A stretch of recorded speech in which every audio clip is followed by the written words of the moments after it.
fato que horário, hein, doutor? À tardinha, por volta de 18h30, 19 horas. E aí, rapidamente, já se inteirando do assunto, né? De que forma que o Iago da Silva de Lima ele foi atingido pelos disparos? Bom, eu estava de plantão e por isso eu fui imediatamente informado da situação. E a partir daí eu desloquei até a delegacia de pronto atendimento, onde o fato foi apresentado, né, pela Brigada Militar, juntamente com o autor dos disparos. A partir daí tomei pé da situação e a situação apresentada era justamente essa que tu acabou de relatar. Ou seja, ele efetuou inicialmente um disparo contra o Iago, né, que foi socorrido e levado ao hospital, e na sequência ele teria efetuado uns disparos contra um veículo que se aproximou dele, isso em via pública, talvez desconfiando que alguém que estivesse naquele veículo já estaria na sua captura. Enfim, ele teve algum receio em relação a isso, acabou efetuando os disparos contra o veículo e acabou atingindo o motorista de raspão no braço esquerdo. Essa era a situação apresentada. A partir dali ele saiu do local normalmente. A Brigada Militar foi informada, compareceu ao local e conseguiu prendê-lo na sequência. Ele indicou aonde ele tinha deixado o revólver utilizado, que foi apreendido e também apresentado aqui na delegacia de pronto atendimento. A partir daí, fizemos a oitiva dos policiais militares e também da namorada do motorista que estava no veículo no momento dos disparos, que reconheceu o indivíduo apresentado como sendo o autor dos tiros, né? E em cima disso, dessas informações, nós decidimos então autuá-lo em flagrante pelos crimes de homicídio consumado, uma vez que durante a lavratura do flagrante nós recebemos a informação por meio do hospital de que o Iago teria falecido. A partir daí o crime se consumou, então ele acabou sendo autuado pelo crime de homicídio consumado e também homicídio tentado em relação ao motorista. Imediatamente também solicitei a prisão preventiva e depois disso foi encaminhado ao presídio regional aqui de Santo Ângelo. O revólver utilizado é um calibre 32, né? Exato. Agora, o Dr. Rogério Jungs, esta informação que circulou por populares de que a avó do Iago teria ouvido o barulho do tiro e teria gritado para ele parar de atirar no neto dela, e ele teria ido ao encontro da avó do Iago, apontado o revólver para a cabeça dela, puxado o gatilho por 2 vezes e negado o revólver, isso se confirma ou não? Eu não posso tornar público essa informação, Irani, aos ouvintes. Por quê? Porque desde segunda-feira nós estamos ouvindo algumas pessoas, familiares, tanto do indivíduo preso quanto dos familiares da vítima. Até nós íamos fazer isso já no domingo, mas em respeito ao luto, né, que a gente precisa também deixar a família passar por esse primeiro momento, e resolvemos então fazer isso apenas a partir de segunda-feira. O que foi feito segunda e terça-feira, e hoje as diligências prosseguem. Então, algumas informações a gente não pode tornar público, porque tudo que eu disser aqui para ti, e alguém estiver ouvindo, e esse alguém pode ser uma possível testemunha, eu posso estar induzindo esse depoimento. Então, as informações que estão sendo colhidas a gente não divulga até a gente concluir pelo menos os relatos que nós precisamos trazer para o inquérito policial, a fim de esclarecer o que? A motivação e as circunstâncias, o que aconteceu antes dos disparos, né? O que fazia o autor dos disparos antes dele ter executado os tiros, o que a vítima fatal fazia ali, o que a vítima motorista, né, do automóvel, que também foi atingido, o que ele fazia ali naquele momento. Então tudo isso tem que, essa circunstância, né, esse contexto, ele tem que ser esclarecido. Bem como a motivação, né, que para nós também é importante. O senhor não conseguiu extrair nada de informação deste homem de 33 anos, o autor da morte do Iago.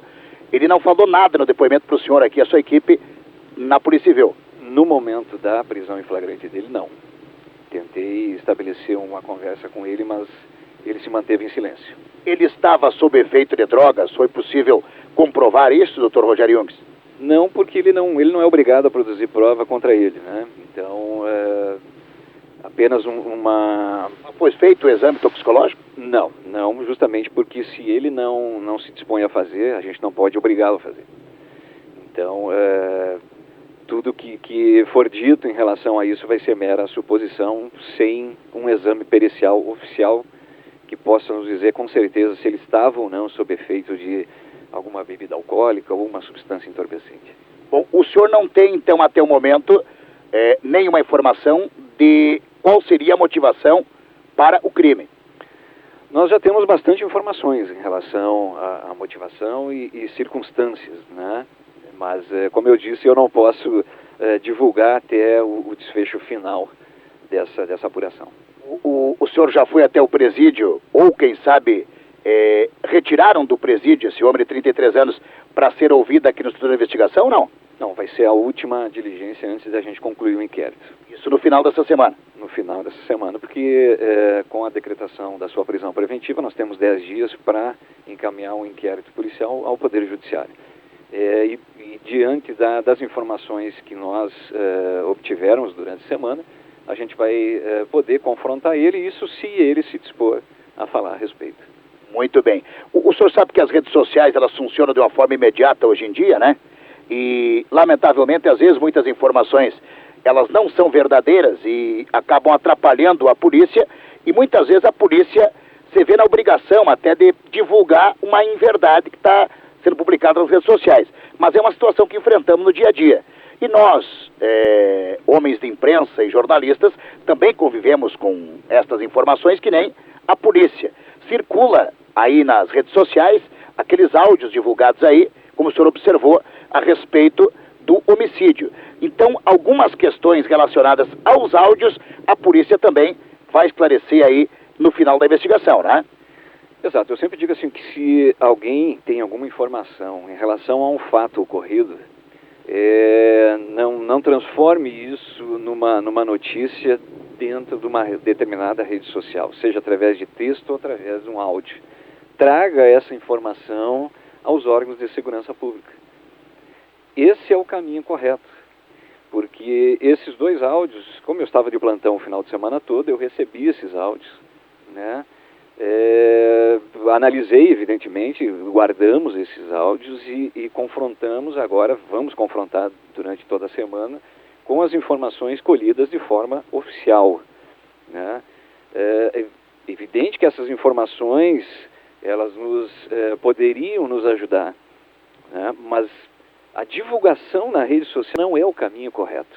E a gente tem que sempre lembrar que teve uma vítima fatal, né? Alguém morreu nesse fato. E os familiares dessa vítima têm que ser respeitados, né? Então, você pega uma rede social e joga uma determinada informação em relação a isso, isso pode, como eu disse, isso pode induzir futuros depoimentos, né? A pessoa que possivelmente foi testemunha do áudio, vai ser isso aqui que eu vou dizer mesmo, né? Já que estão divulgando o que é isso, eu vou falar isso no meu depoimento se me intimarem. Então tem que ter cuidado com essa divulgação. Você tem alguma informação em relação a qualquer fato ocorrido, faça isso, traga essa informação para nós. Mas eu não quero me envolver, eu não quero colocar meu nome nessa investigação. Não tem problema, traga isso e a gente vai deixar isso no anonimato. O teu nome a gente deixa no anonimato, se a gente entender que essa informação é relevante. Então, tem formas de se fazer isso de maneira a não constranger os familiares dessa vítima, né? Porque você imagina os familiares do Iago ouvindo esse áudio, né? Daqui a pouco a informação passada nesse áudio ou através de texto, numa determinada rede social, não corresponde à realidade. Tu imagina a indignação dos familiares da vítima em relação a isso, que daqui a pouco comentam aquela informação na rede social e isso se transforma numa bola de neve. Então, na minha modesta opinião, esse não é o caminho correto. Bom, só uma pergunta, doutor. A vítima e o acusado, eles não tinham passagem nenhum dos dois pela polícia? A vítima não. O autor dos disparos, ele tem 2 registros na sua folha de antecedentes, mas são crimes de menor potencial ofensivo. Nada de tamanha gravidade. Sim. O Iago foi morto com apenas um tiro nas costas? Eu não recebi a necropsia oficial ainda, mas a informação que eu recebi na noite, né, do ocorrido, por meio do hospital, é que foi apenas um disparo nas costas. Para nós concluirmos aqui, J. Miguel, uma pergunta ao delegado Rogério Jungs, nosso delegado de polícia aqui de Santo Ângelo, a respeito daquele vídeo que circulou também nas redes do WhatsApp, né? Grupos de WhatsApp, Santo Ângelo, região, quem sabe Brasil afora, de um criminoso dizendo que estava em Santo Ângelo, numa facção criminosa, se identificando, com a facção mostrando armas de grosso calibre, várias munições, e dizendo que estava em Santo Ângelo, né? A polícia já conseguiu concluir se aquele vídeo ele foi gravado aqui em Santo Ângelo ou fora de Santo Ângelo, doutor Rogério Jungs? Não, é objeto de apuração, é outra situação que eu também reputo que não foi a correta, entendeu? A divulgação desse vídeo. Quem recebeu, eu digo o caminho correto seria o que recebeu um vídeo dessa natureza, traz para os órgãos de segurança pública e não divulga isso da forma como aconteceu, né?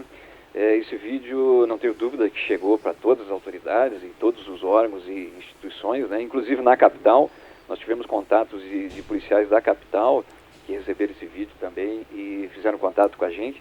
É objeto de apuração, né? Que fica um pouco prejudicado diante de tamanha divulgação, mas o que eu posso dizer em relação a isso é que assim, isso não é novidade para quem trabalha de perto com a investigação policial. Esse tipo de vídeo não nos surpreende. Isso aí nós já encontramos em diversos celulares apreendidos. Bom, o delegado Rogério Jungs, só para me concluir, o J. Miguel, a Polícia Civil de Santo Ângelo vem fazendo grandes operações e grandes prisões de traficantes e apreensões de drogas também, armamentos e munições e outros objetos, né? Doutor Rogério Jungs, o nosso ouvinte, a nossa comunidade, a nível local e regional, eles têm se deparado com, muitas vezes, várias ameaças, né? E vários crimes com integrantes oriundos das facções organizadas. Por exemplo, as facções organizadas de Porto Alegre, que se espalharam para o Rio Grande do Sul, em Santo Ângelo, é uma realidade esses integrantes fazendo parte do mundo aqui em Santo Ângelo, do mundo do crime organizado, do tráfico de drogas aqui em Santo Ângelo também? É uma realidade que não é novidade, né? Isso já há muito tempo acontece. Não só em Santo Ângelo, como tu mesmo disseste, em outros municípios próximos aqui, inclusive. Não é novidade. E toda e qualquer investigação que nós realizamos, essa questão das facções, se aquele fato criminoso tem envolvimento com facção, isso é naturalmente objeto de apuração. E por consequência, nosso ouvinte, ele observa em vários bairros aqui de Santo Ângelo a ação desses criminosos. Inclusive há informações de que os criminosos possam andar até com armas à vista, armas em punhos, o que também é um perfil de atuação desses criminosos, do crime organizado, né? É uma das maneiras de impor o respeito, né? E o medo a alguns moradores de determinados bairros. É o modus operandi deles, não só na capital, mas também no interior. Qual a orientação sua, como delegado de polícia de Santo Ângelo, para a nossa comunidade local, regional, como se comportar e como conviver diante desta situação? Não tem como fazer qualquer tipo de confronto, né, em relação a isso. A população não está preparada para esse tipo de embate. O que pode ser feito de forma bastante sigilosa é nos trazer as informações em relação a isso. Tá vendo uma determinada situação, está passando por uma determinada situação, tenta nos trazer essa situação, esse fato, que a gente garante o sigilo, o anonimato de quem nos trazer qualquer tipo de dado em relação a isso. Ok. Só uma pergunta, doutor Rogério Jung. Nós combatemos, e a polícia tem feito muito bem isso, as facções, né? O traficante. Mas se a gente conseguisse diminuir o número do usuário que cresce a cada dia, doutor, não teríamos que fazer um trabalho também na diminuição desse número? Os governos não deveriam ter uma preocupação maior, doutor? Não tenha dúvida. Eu digo que enquanto segurança pública for tratada da forma como está sendo feito, é um enxuga-gelo. Não vai haver uma diminuição, tanto no tráfico, na venda, como no consumo. Tem que haver um trabalho sério em relação a isso, políticas públicas sérias, e eu não tenho dúvida que o comércio de entorpecente ele segue a regra do mercado, né? Lícito. Ou seja, enquanto tiver demanda, tem venda. né? E essa é a regra do mercado. E o crescimento do tráfico é o retrato, é a fotografia do crescimento do número de usuário? Possivelmente, né? Quanto maior o número de usuários, maior a venda, né? E maior o lucro de quem está na ponta da linha, eu sempre digo. Quem vende droga em grande escala. Esses realmente são os que lucram com isso. Não é o traficante aqui no final da linha. Não é esse que obtém o maior lucro. Agora, o Dr. Rogério Jungs, a polícia, ela primeiramente estava trabalhando com uma linha reta, por exemplo, era combater 2 facções criminosas, né, no nosso estado do Rio Grande do Sul. Agora já temos pelo menos 4, né? E há informações de que mais 2 estejam se criando. E tem uma facção rival de membros que saíram do Balas na Cara e que estão integrando o Antibalas, que são rivais do Bala na Cara. E está se espalhando esse terror pelas cidades do Rio Grande do Sul. Santo Ângelo, a capital, uma das maiores cidades da região oeste do Rio Grande do Sul, e isso é evidente, como o senhor colocou, o nosso ouvinte observa no dia a dia. Para a polícia, como é que fica? Um confronto de facções para a polícia chegar até uma conclusão da investigação ou de um crime, né? Ele complica muito mais, né? Quanto maior o número de investigados, quanto mais complicada e complexa a situação, né, que se apresenta, mais complexa é a investigação. Mas eu digo assim, a gente faz esse combate às facções não de uma forma direta, isso acontece naturalmente durante a investigação. Né? Se a gente sabe de um determinado ponto de venda de entorpecentes, por exemplo, e a gente consegue efetuar um trabalho exitoso em cima daquilo ali, se aquela pessoa pertence a uma determinada facção, aquela facção vai ter um prejuízo no momento da prisão daquele indivíduo, daquelas pessoas que estão atuando naquele ponto. Então isso acontece de uma forma natural, né? É evidente que tem alguns setores dentro da polícia que trabalham diretamente voltado do combate a essas facções, buscando informações em relação a eles, o modus operandi, onde atuam, como atuam, mas o nosso trabalho no dia a dia, isso acontece de forma natural. Muito bem, alguma pergunta certo. Mais aí, seu J. Miguel? Não, tá certo, nós temos que chamar um intervalo comercial. Belo trabalho do doutor Rogério Jung. Agora, que show de explicações do doutor Rogério Jung, né? É verdade, você tem razão. E o importante de tudo é sem dobrar a esquina, né, J. Miguel? Tem razão. Informando o que é real, orientando a nossa população, não confronta com o criminoso apareceu no teu bairro, na tua rua, fica tranquilo, fica quieto, né? Essa é a principal orientação, né, doutor? Exato.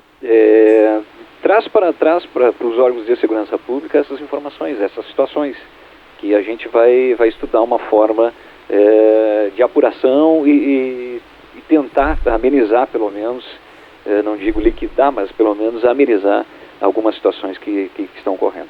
Muito obrigado. Um grande abraço ao senhor e parabéns pelo belíssimo trabalho da nossa Polícia Civil. Obrigado, Irani. Eu transfiro esses elogios à equipe da DP, que realmente faz um trabalho brilhante, que me orgulha muito de trabalhar com eles. Eu já disse isso para eles no meu retorno aqui. Foi assim da outra vez que eu trabalhei aqui em Santo Ângelo, aqui junto à delegacia, e está sendo novamente muito prazeroso trabalhar com eles, e os resultados vêm sendo apresentados e divulgados por vocês aí, a população.